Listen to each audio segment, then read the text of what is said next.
어떤 치료들이 있고 어떤 약물들을 복용을 할 때 어떤 부작용들이 생길 수 있는지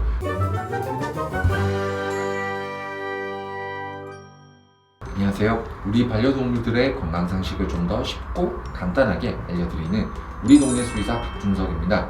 오늘은 강아지 발작에 대해서 조금 정리를 한번 해보려고 합니다. 발작이라고 하는 질병이 생겼을 때 이 발작은 어떤 경우들을 생각을 해야 되는 거고 어떤 치료들이 있고 어떤 약물들을 복용을 할 때 어떤 부작용들이 생길 수 있는지 이런 것들을 한번 정리를 해서 설명을 한번 드려볼게요. 발작이 오는 경우들은 여러 가지가 있지만 가장 대표적으로 머리 안쪽에 문제가 있을 때 그리고 머리 바깥쪽에 문제가 있을 때 이렇게 두 가지로 나누어져서 증상이 발생을 할 수 있다라고 제가 말씀을 드렸는데 이 대표적으로 머리 쪽에 문제가 생기는 경우는 뇌종양, 뇌수두증, 뇌수막염입니다.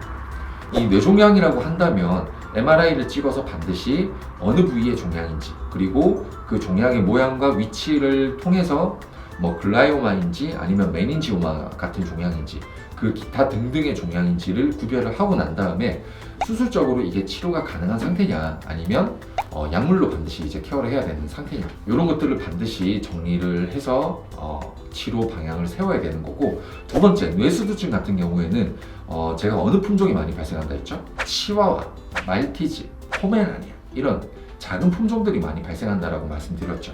그 품종들이 발생을 하게 되면 보통은 약간 눈이 바깥쪽으로 돌아가게 되고 머리 안에 물이 차게 되는데, 그런 경우도 마찬가지로 MRI를 찍어서 확진을 하고 그에 맞게 감압 치료 아니면 물을 빼는 치료 이런 것들을 해야 됩니다.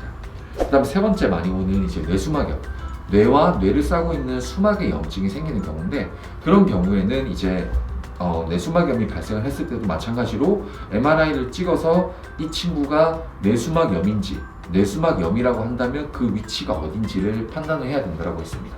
특히 뇌수막염 같은 경우에는 예후를 결정할 수 있는 인자가 크게 세 가지가 있다고 했는데, 첫 번째는 나이, 어릴수록 예후가 안 좋고, 두 번째는 품종, 말티즈, 퍼그, 시츄, 포메라니안처럼 소형견일수록 예후가 좀 더 안 좋고, 세 번째는 위치, 대뇌가 아니라 중뇌, 뇌간, 연수 이런 쪽에 문제가 발생을 했을 때는 조금 더 예후가 안 좋다라고 제가 말씀드렸습니다.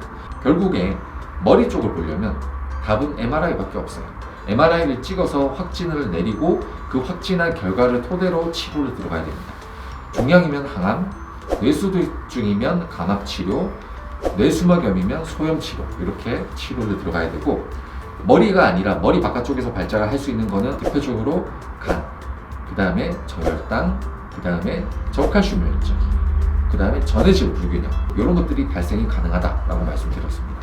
간 문제로 인해서 생길 수 있는 발작 같은 경우에는 어떤 질병일 때 간에 문제가 생기냐, PSS 질병이 있을 때는 마찬가지로 고암모니아 혈증으로 인해서 발작을 할 수 있다. 두 번째는 간경화, 간이 딱딱하게 굳어서 암모니아가 대사가 되지 않을 때도 발작을 할 수 있다. 세 번째는 간종양, 간 자체 종양이 생겼을 때 마찬가지로 암모니아가 대사가 되지 않으면서 발작을 할 수 있다 라고 말씀드렸고, 그 다음에 저혈당, 이전에 저혈당일 때 어떤 질병 생각해라? 에디슨 질병 생각하라고 말씀드렸죠. 에디슨 질병은 저혈당도 일으키지만 전해질의 불균형도 일으키면서 발작을 일으킬 수 있습니다. 그래서 에디슨이라는 질병이 있을 때는 발작 혹은 뇌압이 올라가게 되는 여러 가지 증상들이 발생할 수 있으니까 좀 몸 상태가 이상한 것 같다, 그리고 검사를 해봤더니 저혈당이 생기는 것 같다 라고 한다면 반드시 에디슨을 생각을 하셔야 됩니다.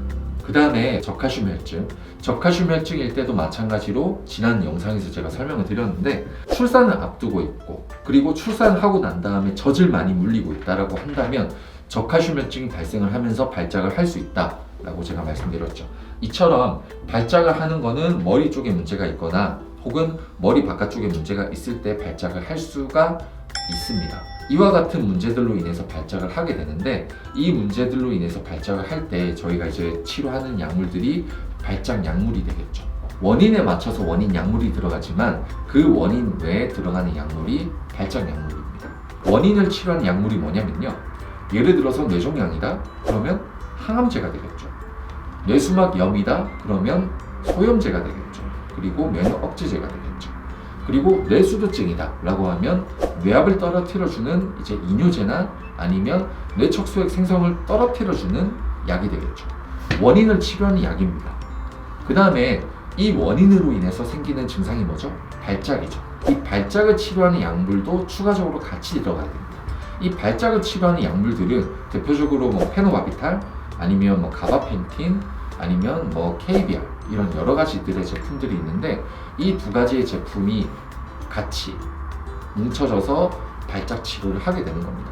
그래서 발작을 치료한다라고 한다면 반드시 그 원인을 치료하는 약물, 그리고 그 원인으로 인해서 생기는 발작이라는 증상을 잡을 수 있는 약물, 이 두 가지가 같이 섞여서 투여가 돼야지만이 정확한 치료가 되는데, 그러면 이 발작 약물을 투여를 할 때 보호자분들이 이 독한 약을 먹으면 얘가 어디가 나빠지는 거 아니냐? 라고 이제 많이 의문을 품으십니다. 그러면 이 발작 약물을 투여를 할 때 어떻게 흘러가는지, 어떤 장기들이 영향을 받는지를 한번 간단하게 설명을 드려볼게요. 일단 대부분의 모든 약들은 들어오면 어디서 대사가 되죠? 간에서 대사가 되겠죠. 간에서 대사가 되어서 신장으로 배설이 되는 약물들도 있을 거고, 간에서 대사가 되어서 담즙을 통해서 변으로 배설이 되는 약물도 있을 겁니다.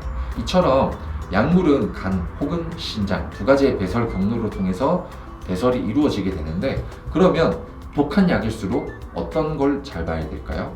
간 수치, 신장 수치를 잘 봐야 되겠죠. 간이 기능이 떨어지는 애면 당연히 약을 먹었을 때 배설이 잘 이루어지지 않을 거고, 신장이 나쁜 애들도 마찬가지로 약을 먹었을 때 배설이 잘 이루어지지 않을 겁니다. 이처럼 간과 신장이 안 좋은 애들은 약물의 배설이 잘 이루어지지 않기 때문에 그 수치를 잘 체크를 해야 돼요. 특히나 이제 발작 약물 중에서는 대표적으로 페노바비탈, 이 약물은 스테로이드보다는 덜 하지만 간과 췌장에 데미지를 줄 수 있는 약물이니까 최소 한 달에 한 번씩은 수치를 체크를 하는 게 좋고, 페노바비탈이라는 이 약 자체가 체내에 계속 쌓이다 보면 독성 농도로 넘어가는 경우들이 있기 때문에 3개월에서 6개월에 한 번 정도씩은 피를 뽑아서 연구소에다가 페노바비탈 농도를 측정하는 것을 하시는 게 좋습니다.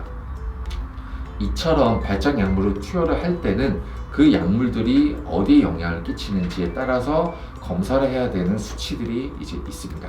어떤 약물은 췌장을 좀 집중적으로 봐야 되는 약물도 있고, 어떤 약물들은 간을 집중적으로 봐야 되는 약물도 있고, 페노바비탈처럼 이제 주기적으로 그 농도를 실제로 체크를 해봐야 되는 약물도 있어요.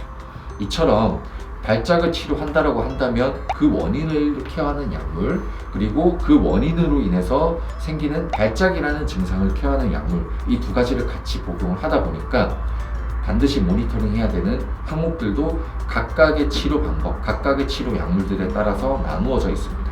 그래서 이 부분은 담당 수의사와 상의 후에 검사 주기, 검사 항목들을 결정을 하시면 됩니다.